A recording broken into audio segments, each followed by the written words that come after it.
Now, as the 15th BRICS summit grows closer, President Cyril Ramaphosa is reportedly expected to travel to Moscow in a last-ditch attempt to convince his Russian counterpart, Vladimir Putin, to attend this gathering virtually. The summit is meant to be held in Johannesburg this August. According to the Business Day, cabinet ministers considered moving the summit to China to get around the problem of Putin's arrest warrant from the International Criminal Court. Can this matter be resolved in time? Well, let's unpack it for you. Bring in Dr Kingsley Makhubela, who's a conflict resolution expert, joining us via our video link this morning. Doc, it's great to see you. Thanks very much indeed for making time to speak to us. I mean, I suppose that really is the fundamental question. The clock's certainly ticking to August. Does a visit to Moscow by the president make sense? Good morning, Ayanda. I think the horse has bolted now. It's too late to expect, from what we are reading in the media, to expect any other country to host the BRICS summit, because the logistic that goes with hosting heads of state is huge. And really to expect another country to do it within a short space of time is to expect miracles. So that's in terms of the logistic. But in terms of the substance, to move the summit to any other member, because I saw from the media that the president is also speaking to President Lula in Brazil. I don't know if that is going to happen. It's too late for that. A decision should have been taken a long time ago that given our challenges, we'll prepare to forfeit hosting. But now it's too late. Then I suppose the fundamental question around this particular conundrum remains largely unanswered. I mean, what do South Africans do if Vladimir Putin insists on being here in person? In fact, perhaps an underpinning question is, should Vladimir Putin perhaps not give South Africa a way out of this by agreeing to have some kind of virtual participation? Well, a virtual participation would be a humiliation to President Putin. If I was in his position, I wouldn't agree to that too. You recall some few months ago, Medvedev, who's the deputy chair of the Security Council of the Russian Federation, issued out a warning actually to say anyone who can attempt to arrest Putin, and he made an example with Germany. He says if Putin was to go to Germany, Germany attempts to arrest him, they would bomb a Bundestag. Now, that's a huge undertaking that he's making. So it's a challenge if we can do that. But we've put ourselves in a dilemma because we have migrated the Rome Statute into our domestic law. And because of that, and I'm told, and I've been reading from news article, that that warrant of arrest has been delivered to South African court, which is as good as a warrant issued out by a South African court. In terms of our democracy, I am not of the view that our government should defy our courts. Our government should be able to do what the courts dictates. Remember, migrating the Rome Statute is not done by the court, it was done by politicians. So they must have known what they are doing, right, and they must try to resolve that now. There's what the legislation says and what is expected through the doctrine of separation of powers. And then there's reality around our own police capability. I mean, anybody who's remotely aware of geopolitics in the world, quite frankly, will tell you it's highly unlikely that the SAPS in this country will be able to even get a hold of Vladimir Putin, let alone arrest him in the way that the ICC expects. And that's raised real questions about whether or not the ICC was actually being unfair by issuing this arrest warrant, specifically ahead of this BRICS summit, knowing the kind of position, the impossible position, some people might say, it puts South Africa in. The South African Police Service is an arm of the executive. So they do what the executive says to them. The executive has the right to overrule them, so you're not going to do that. Like they did with Omar al-Bashir. Right. So now, would they be able to do that? I don't think South Africa is in a position to do that, and I don't think South Africa should be able to be pushed in the corner to do that. My own view a long time ago, has been that we should have withdrawn out of the Rome Statute. It has become obsolete. It's not a useful instrument. I think the intention were good right at the beginning. But once the Rome Statute started to be used as a selective tool, it became obsolete. It became an instrument in good hands. I mean, proponents of the implementation of the arrest warrant now, it comes from people who are not even signatories to the Rome Statute. So it tells you the extent of how it has been weaponized. Americans have made it quite clear that anyone who even intends to indict American soldiers will face the might of the U.S. And they are saying the Rome Statute, it's actually unaccountable for. It cannot interfere in their own sovereignty. Why do they expect us to use it to interfere on our own sovereignty?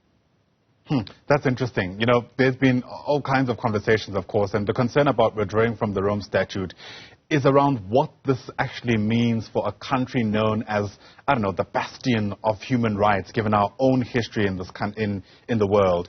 And I wonder where you stand on that. You know, this idea that, at least if the optics are anything to go by, South Africa's image certainly wouldn't be able to survive the criticism that comes with being removed from this particular institution, given the reasons why we were there to begin with?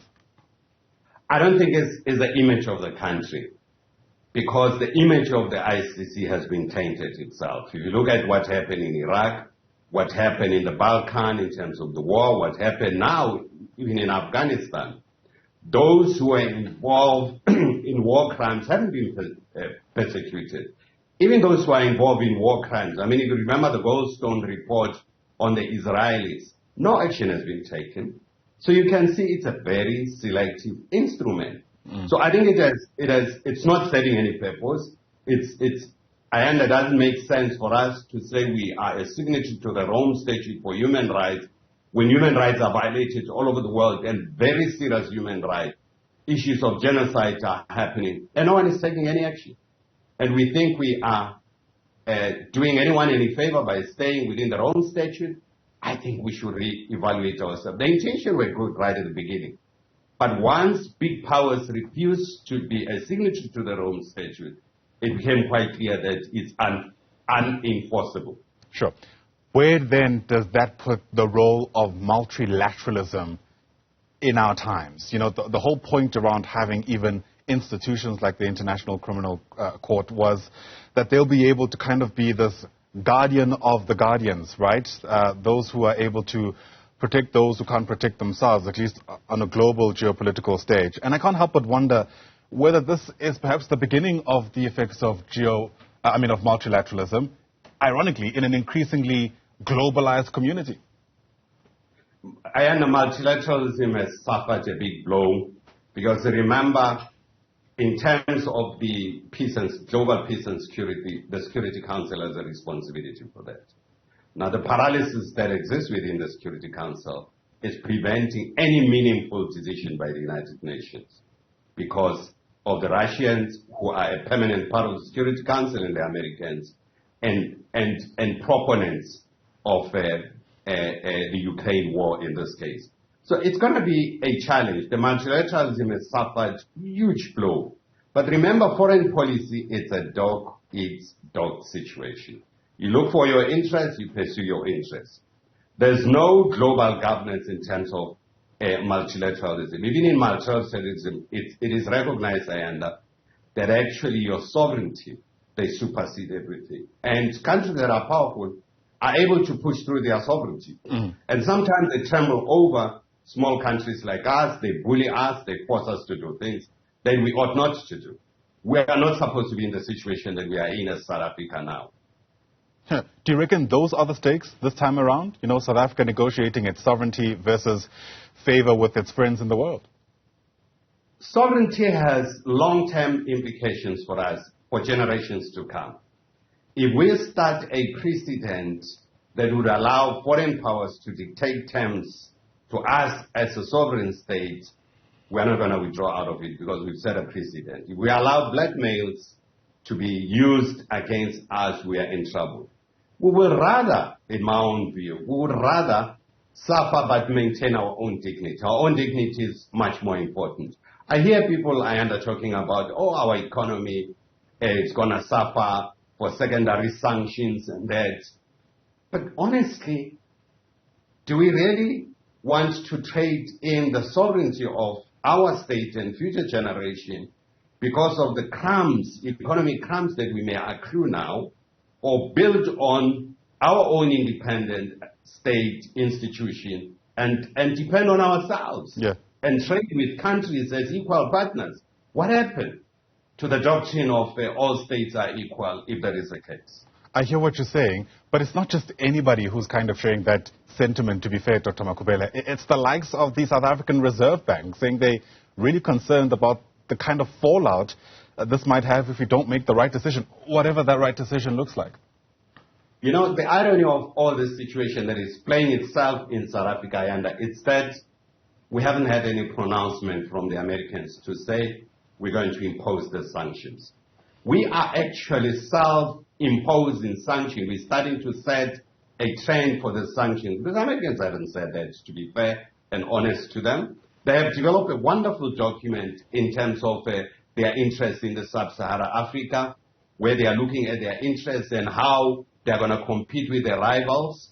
Are we going to be used to compete with the maligning of China and Russia in Africa? Is that the agenda that we should stick to because we have small economic interests? We are forgetting, that outside there, there's a new world order that is emerging. The multipolar world that is moving away from this kind of sanctions and threat and bullying by big powers. This multipolar world that is emerging, it gives hope to states that would interact as equal partners. Yeah.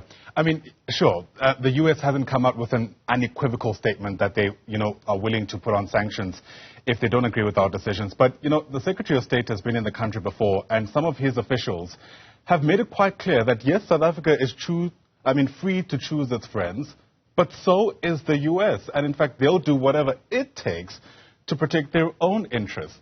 You don't reckon that's a strong enough message? Well, the strong message came from Secretary Yellen when she was here. Right. That anyone who violates sanctions imposed by the state, the United States will take harsh action against such countries. Is that what we want? Really? We want to be intimidated and bullied as a state? I think there are a lot of issues that are at stake here. States are all equal. In theory, even though the powerful tend to behave in this manner, we have to resist that. There's a new world that is pulling together forces that are resisting this unipolar world and extraterritoriality that we're starting to see amongst powerful countries dictating to what we need to do.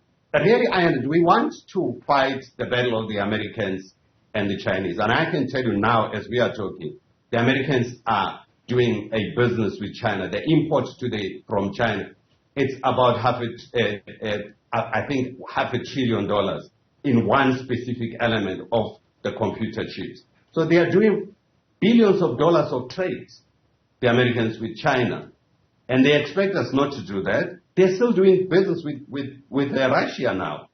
That's why at the G7, they're looking at a new package of sanctions. But as we are talking, they're doing business with the Russians. And the expectation is that we shouldn't do that, and we should trade via them. That's what they are trying to do, for instance, with the new nuclear rods for Quebec. The Americans are refusing to release this rod. And the expectation, of course, is that we should not develop technologies to do that, so that we must trade through them. Are we going to accept this kind of bullying? And I think as a nation, we need to stand up to bullying and really define what we need to do in the international space. The Americans are doing what they have to do. We have to do what we need to do too. All right, Dr. Kingsley Makhubela, sobering analysis. Thanks very much indeed for weighing in on what we can all admit is a tricky situation for South Africa. Dr. Makhubela is a conflict resolution analyst. Once again, thanks very much for your time.